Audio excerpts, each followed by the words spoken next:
Assalamualaikum warahmatullahi wabarakatuh. Bismillah, alhamdulillah, assalatu wassalamu ala rasulillah. Rabbi zidna ilman warzuqna fahman.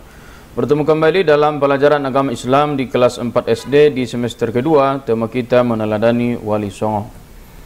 Adapun materi pelajaran kita: A. Wali Allah, B. Kisah Wali Songo, C. Hikmah meneladani wali. Yang punya buku cetak, buka bukunya halaman 95 sampai 107. A. Wali Allah. Wali Allah ialah orang yang dekat dengan Allah karena senantiasa mengerjakan suruhan Allah serta menjauhi larangan Allah. Dan yang paling utama, wali Allah mengutamakan urusan akhirat. Sebagaimana firman Allah dalam surah Yunus ayat 62 sampai 63 yang berbunyi, Bismillahirrahmanirrahim. Ala inna awliya Allahi la khawfun alaihim wa la hum yahzanun. Ingatlah, wali-wali Allah itu tidak ada rasa takut pada mereka dan mereka tidak bersedih hati. Alladzina amanu wa kanu yattaqun, yaitu orang-orang yang beriman dan senantiasa bertakwa. Jadi wali Allah itu tidak penakut dan juga tidak mudah bersedih hati karena mereka orang beriman dan senantiasa bertakwa. B. Wali Songo. Wali Songo merupakan penyebar agama Islam di tanah Jawa. Secara harfiah atau secara makna, wali itu diartikan wakil, sedangkan Songo dalam bahasa Jawa artinya 9. Jadi wakil yang 9. Mereka melakukan dakwah ke masyarakat di tanah Jawa dengan cara yang berbeda-beda dan tersebar di berbagai daerah. Berikut yang merupakan wali Songo. 1. Sunan Gresik. Sunan Gresik lahir di provinsi Samarkand, Uzbekistan. Beliau diperkirakan lahir pada abad ke-14, wafat di Gapura 17 April 1419. Nama lain dari beliau adalah Syekh Maulana Ibrahim Malik Ibrahim. Beliau mengajarkan Islam di Gresik, Jawa Timur kurang lebih 15 tahun. Nama beliau diabadikan menjadi nama perguruan tinggi, yaitu Universitas Islam Negeri Maulana Malik Ibrahim di Malang, Jawa Timur. Selain itu, beliau juga terkenal bisa bercocok tanam. Yang kedua ada Sunan Ampel. Sunan Ampel lahir di Kampa, Kamboja tahun 1401, diperkirakan wafat tahun 1479 Masehi. Nama lain dari Sunan Ampel adalah Raden Rahmat. Beliau termasuk keturunan Tionghoa dan bangsa Arab. Dalam dakwahnya memberikan contoh akhlak mulia. Ada ajaran namanya ajaran molimo kepada penduduk, yaitu tidak mau mengerjakan yang 5 perkara, yaitu mabok, main, judi, madon atau berzina, madat, menggunakan narkoba, dan maling, yaitu mencuri. Yang ketiga ada Sunan Bonang. Sunan Bonang atau Raden Maulana Makdum Ibrahim lahir pada tahun 1465 Masehi, wafat tahun 1525 Masehi. Beliau adalah anak dari Sunan Ampel yang memiliki garis keturunan dari bangsa Arab. Beliau mendakwahkan Islam dengan cara yang bijaksana melalui kesenian gamelan. Tahu yang gamelan? Beliau berdakwah dari gamelan.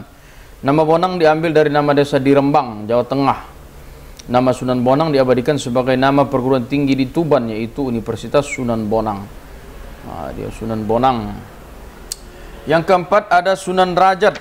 Sunan Rajat adalah Sunan saudara kandung dari Sunan Bonang. Beliau belajar agama dari ayahnya sendiri. Nama kecil Sunan Rajat adalah Raden Syarifuddin atau Raden Qasim.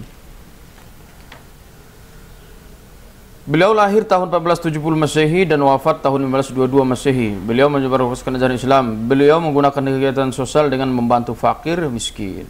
Beliau berdakwah di Desa Derajat, Kabupaten Lamongan, Jawa Timur. Yang kelima Sunan Kudus. Sunan Kudus atau Syed Ja'far lahir tahun 1400 Masehi dan wafat tahun 1550 Masehi. Nama Kudus diambil dari Al-Quds di Palestina. Beliau adalah anak dari Sunan Gunung. Sejak kecil beliau belajar agama dari ayahnya. Sunan Kudus termasuk cerdas sehingga mampu mendakwahi kalangan priai dan penguasa yang beragama Hindu. Salah satu keberhasilan dakwah beliau adalah menanamkan toleransi untuk menjalin hubungan baik dengan sesama manusia yang berbeda agama. Jadi Sunan Kudus ini cerdas, dia tak memaksakan dakwah, tetapi dia membuat toleransi batasan agar saling menjaga hubungan baik. Kita pun sebetulnya harus tetap menjaga persatuan kesatuan dengan batas toleransi.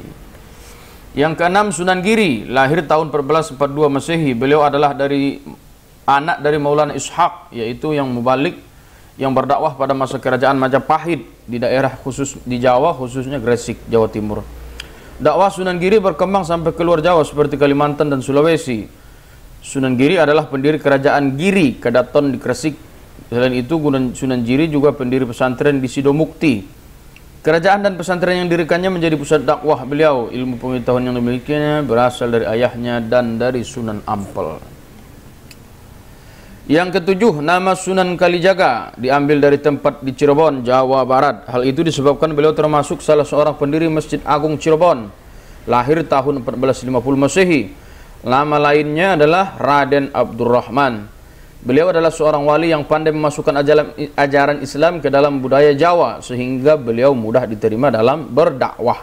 Salah satunya adalah melalui wayang. Jadi beliau berdakwah melalui wayang. Dakwah yang dilakukan Sunan Jaga tersebut ditunjukkan agar tidak mendapatkan perlawanan dari masyarakat. Beliau menempuh cara dakwah seperti ini karena dakwah harus dilakukan bertahap sampai kebiasaan lama yang buruk bisa hilang sendiri. Namanya diabadikan menjadi perguruan tinggi, yaitu Universitas Islam Sunan Kalijaga di Yogyakarta. Yang kedelapan, Sunan Muria adalah salah seorang wali songo yang berdakwah di Kudus, Jawa Tengah. Beliau adalah anak dari Sunan Kalijaga dan beliau juga termasuk adik ipar Sunan Kudus. Walaupun beliau sudah menjadi saudara Sunan Kudus, tetapi di dalam dakwahnya lebih memilih kalangan bawah, yaitu pedagang dan nelayan.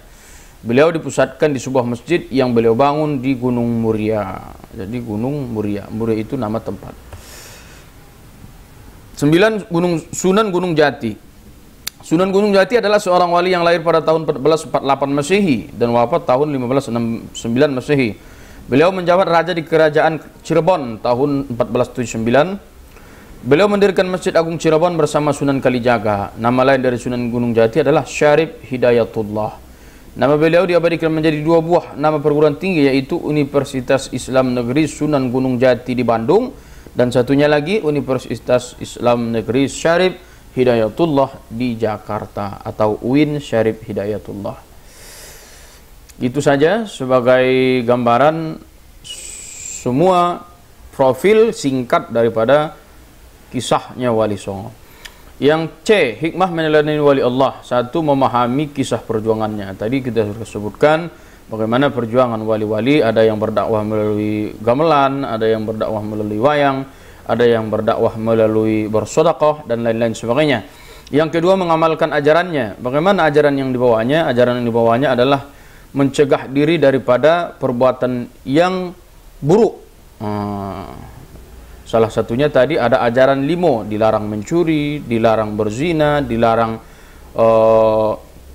minum arak atau mabuk. Nah, itu ajaran dari Sunan juga. Dari Sunan yang ada di kita pelajari di kisah Wali Songo. Yang ketiga, semangat belajar. Berdakwah harus ada ilmu, maka jika ada ilmu harus semangat belajar. Yang keempat, saling menghargai. Sebagaimana tadi Wali Songo juga membuat toleransi agar tidak boleh saling menjelekkan antara satu dengan yang lainnya. Kalau ada yang berbeda dengan kita, maka kita harus saling menghargai, bukan saling mencaci maki. Yang kelima, tidak memaksakan dakwah. Jadi tidak memaksa, tetapi mengajak, bukan mengejek. Mengajak, bukan mengejek. Merangkul, bukan memukul. Jadi maknanya dengan kasih sayang.